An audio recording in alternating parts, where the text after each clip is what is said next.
Doğu Türkistan'ın Turfan şehrinde ikamet eden 80 yaşındaki eski polis amiri Habibullah Abdullah ve onun ailesinden polis teşkilatında çalışan 7 kişinin daha tutuklandığı haberi geçtiğimiz günlerde sosyal medyaya yansımış fakat bilgilerin doğru olup olmadığı teyit edilememişti.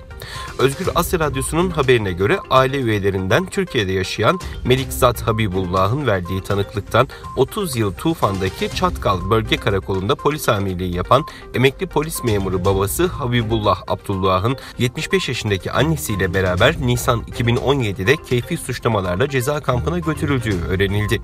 Onların hemen ardından hapishanelerde ve polis karakollarında görev yapan çocukları Alim Habibullah ve Mihray Habibullah'ın okul ve özel şirketlerde çalışan Aygül Habibullah, Mehmet Habibullah ve Bahargül Habibullah'ın da tutuklandığı aktarıldı.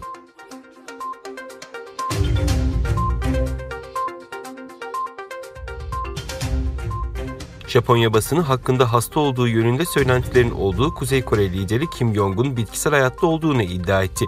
İddiaya göre başarısız olan ameliyat sonucunda Kim Jong-un sağlık durumu iyice kötüleşti. Japonya'da yayımlanan haftalık Sukan Gandai adlı dergi Kuzey Kore'ye gittiği iddia edilen Çinli sağlık ekibinden birinden aldığı bilgiyi aktardı.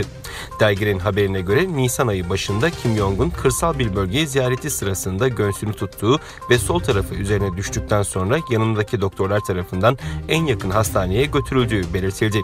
Sukan Gandai dergisinin kıdemli yazarlarından Daisuke Kondo, hastanede Kuzey Koreli doktorlar tarafından ameliyata alınan devlet başkanının aşırı kiloları ve doktorların kaygılarının da etkisiyle komplikasyonların oluştuğunu aktardı. Reuters haber ajansı da isimsiz kaynaklarına dayandırdığı haberinde Çin'in Kuzey Kore'ye Kim Jong-un sağlık durumunun incelenmesi için tıp uzmanlarından oluşan bir ekip gönderdiğini yazdı.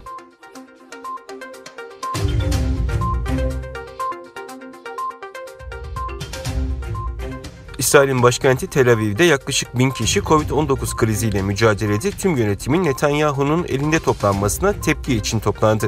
İsrail'in başkenti Tel Aviv'in Rabin Meydanı'nda toplanan 1000 kadar gösterici Başbakan Benjamin Netanyahu karşıtı gösteri düzenledi. Yediot Ahronot gazetesinin internet sitesinden verilen habere göre yeni tip koronavirüs Covid-19'a rağmen Tel Aviv'in Rabin Meydanı'nda toplanan yaklaşık 1000 kişi hakkında yolsuzluk davası açılan Netanyahu aleyhinde gösteri düzenledi.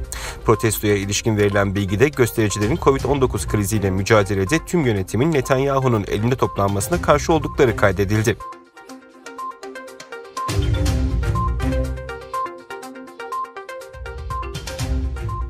İnsan Hakları İzleme Örgütü Bangladeşli yetkililere Bangal Körfezi'nde teknelerde mahsur kalan Arakanlı Müslüman sığınmacıları kabul etmesi konusunda çağrıda bulundu. Bangladeş Dışişleri Bakanı Ak Abdul Momen, Perşembe günü yaptığı açıklamada yeni tip koronavirüs salgını sırasında hiçbir Arakanlı Müslümanın ülkeye girmesine izin vermeyeceklerini belirtmişti.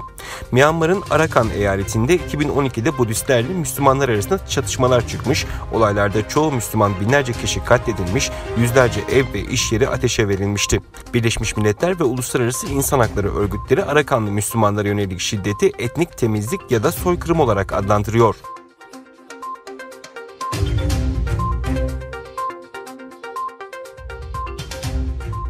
ABD'nin New York eyaleti valisi bir valilik kararnamesiyle eyaletteki eczanelere yeni tip koronavirüs Covid-19 testi yapma yetkisi verdi.